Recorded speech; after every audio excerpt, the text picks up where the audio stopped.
இன்றைய செய்தித்தாள்களில் என்னென்ன செய்திகள் தலையங்கத்தில் இடம்பெற்றிருக்கு, அதை செய்தித்தாள்கள் எப்படி கொண்டு போயிருக்கு அப்படின்றத விளக்கறதுக்காக நேரலையில் இணைகிறாங்க என்னுடைய மூத்த செய்தி ஆசிரியர் திரு ரஹ்மான் அவர்கள். Rahman sir, good morning. இனி உங்களிடம். நன்றி ஹாசினி. சூடான சுவையான தேநீர் இருந்தும் இந்த காலை வேளையில் சுடச்சுட நாளிதழ்களில் வந்திருக்கக்கூடிய முதன்மை செய்தியில் அலசும் நியூஸ் பேப்பர் பகுதிக்கு வரவேற்கிறோம். இன்றைய நாளிதழ்களில் முதல் பக்கத்தினுடைய முக்கிய செய்தி என்று எடுத்துக்கொண்டால் அதில் முதலிடம் பெறுவது பிரதமர் மோடியினுடைய சீன பயணம். பிரதமர் மோடி 7 ஆண்டுகளுக்கு பிறகு சீனா சென்றிருக்கிறார். இன்று அவர் சீன அதிபர் ஜின்பிங்கை சந்தித்து பேசுகிறார். நாளை ரஷ்ய அதிபர் புதினை சந்தித்து பேசுகிறார். ஏனெனில் சாங்காய் ஒத்துழைப்பு அமைப்பு என்கிற ஸ்கோ என்று சொல்லக்கூடிய அந்த அமைப்பினுடைய உச்சி மாநாடு சீனாவில் நடைபெறுகிறது. அந்த மாநாட்டிற்காக அந்த ஸ்கோ அமைப்பில் இடம்பெற்றிருக்கிற உறுப்பு நாடுகள் வந்திருக்கிறார்கள். அந்த வகையில் இந்தியாவும் சென்றிருக்கிறது. இந்த சாங்காய் ஒத்துழைப்பு மாநாட்டில் பிரதமர் மோடி பங்கேற்கிறார் என்பதை தாண்டி இதற்கு பல்வேறு முக்கியத்துவங்கள் இருக்கின்றன. இந்திய பொருட்கள் மீது அமெரிக்கா 50 விழுக்காடு வரி விதித்திருக்கின்ற இந்த வேளையில் இந்தியாவினுடைய ஏற்றுமதி வர்த்தகம் பாதிக்கப்படக்கூடிய ஒரு சூழலில் இந்தியா தனது ஏற்றுமதி சந்தைகளை விரிவுபடுத்துகிறது. அதே நேரத்தில் வேறு பல நாடுகளோடு கைகோர்க்கிறது என்கிற நகர்வினுடைய அடிப்படையில் இந்த செய்தி புரிந்து கொள்ளப்படுகிறது. அதிலும் சீனாவுடன் மோதல் போக்கை கடைபிடித்து வந்த நிலையில் அந்த மோதல் போக்கு தணிந்து ஒரு நட்பு பாராட்டக்கூடிய சூழல் மீண்டும் உருவாகி இருப்பது என்பது மேற்குலகினுடைய அச்சுறுத்தலுக்கும் மிரட்டலுக்கும் அடிபணியாமல் இது போன்ற நாடுகள் ரஷ்யா, சீனா, இந்தியா போன்ற நாடுகள் கைகோர்த்து அதை எதிர்கொள்ளுமா என்கிற ஒரு எதிர்பார்ப்பை உருவாக்கும் வகையில் இந்த செய்தி இடம்பெற்றிருக்கிறது. இன்று அந்த சீன அதிபர் ஜின்பிங்குடன் அவர் பேச்சுவார்த்தை நடத்துகிறார். அதில் உறவுகளை மேலும் வலுப்படுத்துவதற்கான பல்வேறு அறிவிப்புகள் அல்லது நடவடிக்கைகள் எடுக்கப்படும் என எதிர்பார்க்கப்படுகிறது. நாளை ரஷ்ய அதிபர் புதினுடன் பேசும் பொழுதும் கூட இந்த அமெரிக்காவினுடைய வரி விதிப்பு, அதனால் ஏற்பட்டிருக்கக்கூடிய பாதிப்புகள், அதை எப்படி கூட்டாக எதிர்கொள்வது என்பது தொடர்பான பேச்சுவார்த்தைகளும் இருக்கக்கூடும் என்று கருதப்படுகிறது. அதே நேரத்தில் உக்ரைன் அதிபர் ஜெலன்ஸ்கி பிரதமர் மோடி தொலைபேசியில் தொடர்பு கொண்டு புதினிடம் இந்த போர் நிறுத்தத்திற்கு வலியுறுத்த வேண்டும் என்று அவர் கேட்டுக்கொண்டிருக்கிறார். இது முதல் பக்கத்தினுடைய முக்கிய செய்தி என்பதோடு புவிசார் அரசியல் நகர்வு சார்ந்த ஒரு முக்கியமான செய்தியாக பார்க்கப்படுகிறது.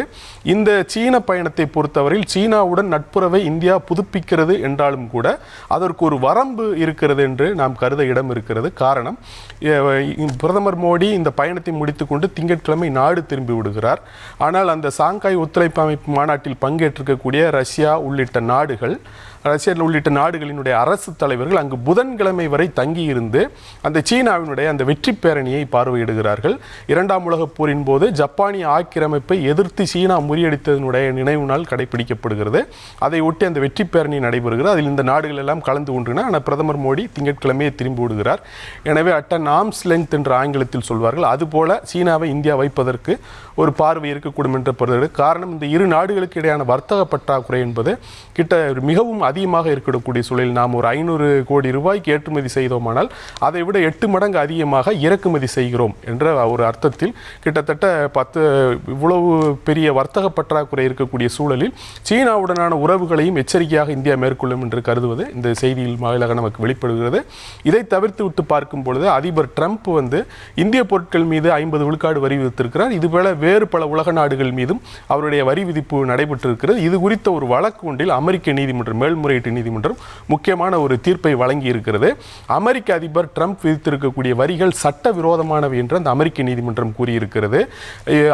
ட்ரம்பை பொறுத்தவரையில் இப்படி பல்வேறு உலக நாடுகளுக்கு அவர் இவ்வளவு அதீத வரி விதிப்பது என்பது அதை அவர் தேசிய பாதுகாப்பு ஒரு நெருக்கடி நிலை, அந்த நெருக்கடி நிலையை வழங்கக்கூடிய அந்த சிறப்பு சட்டத்தின் மூலம் செய்கிறார். இப்படி ஒரு அதிபர் செய்வதற்கான அந்த வாய்ப்புகள் இல்லை.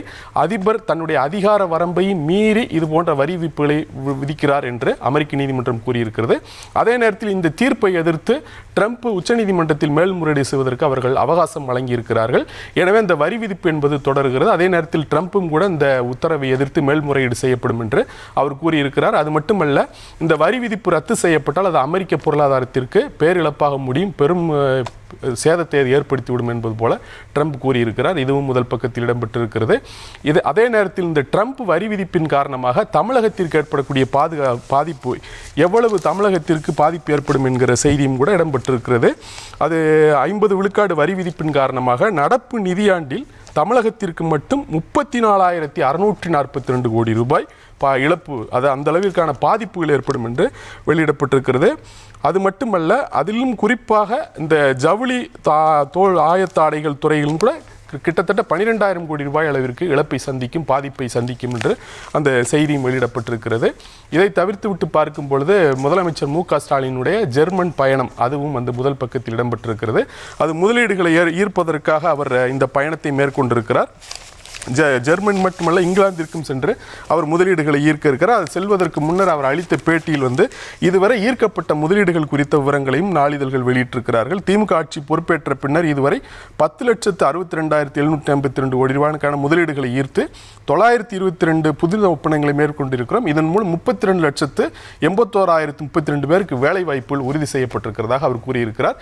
இந்த பயணமும் கூட மேலும் முதலீடுகளை ஈர்க்கும், மேலும் வேலை வாய்ப்புகளை பெருக்கும் என்று அவர் கூறியிருக்கிறார்.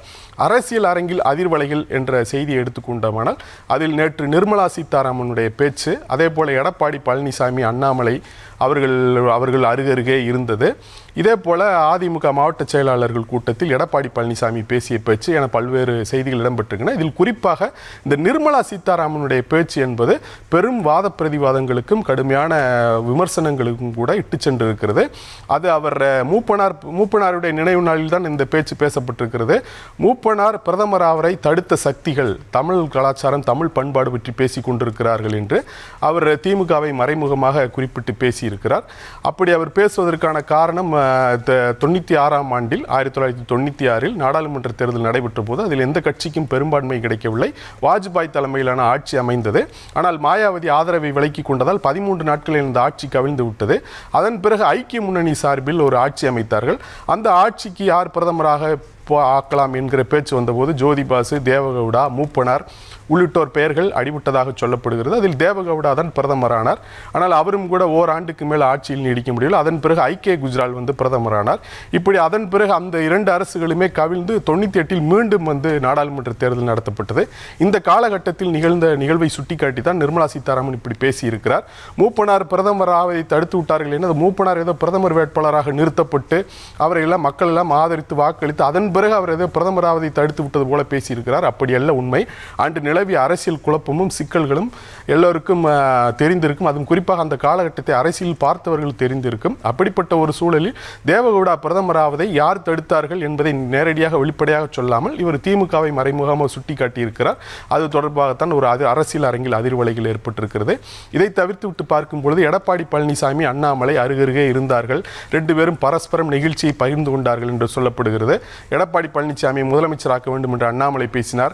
மாவட்ட செயலாளர்கள் கூட்டத்தில் அண்ணாமலையை பாஜகவை யாரும் விமர்சிக்க வேண்டாம் என்று எடப்பாடி பழனிசாமி சொன்னார் என்ற செய்திகள் இடம்பெற்றிருக்கின்றன. அதே நேரத்தில் எடப்பாடி பழனிசாமி அதிமுகவிற்கு புதிதாக கட்சியில் வரும் என்று சொல்லியிருக்கிறார். திமுக தலைவர் முதலமைச்சர் மு.க. ஸ்டாலினை பொறுத்தவரை தங்களுக்கு புதிதாக வாக்காளர்கள் வருவார்கள் என்று கூறியிருக்கிறார்கள். அதிலும் எடப்பாடி பழனிசாமி பாமக தங்கள் கூட்டணிக்கு வரக்கூடும் என்று ஒரு நம்பிக்கை தெரிவித்திருக்கிறார் என்ற செய்திகள் இடம்பெற்றிருக்கிறது. சமூக அக்கறை சார்ந்த செய்தி அல்லது அறிவுசார் செய்தி என்று பார்க்கும் பொழுது உயர்நீதிமன்றங்களில் தேங்கி இருக்கக்கூடிய வழக்குகள் குறித்து தினமலர் நாளிதழில் அந்த செய்தி இடம்பெற்றிருக்கிறது. அது கிட்டத்தட்ட அந்த எவ்வளவு வழக்குகள் தேங்கி இருக்கின்றன, உயர் நீதிமன்றங்கள் நீதிபதிகளுடைய காலி பணியிடங்கள் எண்ணிக்கை அவற்றையெல்லாம் பார்க்கும்போது அது அதிர்ச்சி தரும் புள்ளி விவரமாக இருக்கிறது. இதே போல சென்னை நகரங்கள் பெண்களுக்கு பாதுகாப்பான நகரங்கள் பட்டியலில் சென்னை 21வது இடத்தில் இருக்கிறது என்ற செய்தியும் இடம்பெற்றிருக்கிறது. கண்ணில் பட்டவற்றில் கவனம் ஈர்த்த செய்திகள் என்று பார்த்தால் ஜெகதீப் தங்கர் ராஜஸ்தான் எம்எல்ஏவாக இருந்தபோது அதன் பிறகு ஓய்வு பெற்றதற்கான பென்ஷனை விண்ணப்பித்திருக்கிறார் என்ற செய்தி இடம்பெற்றிருக்கிறது. ஹர்ஷினி.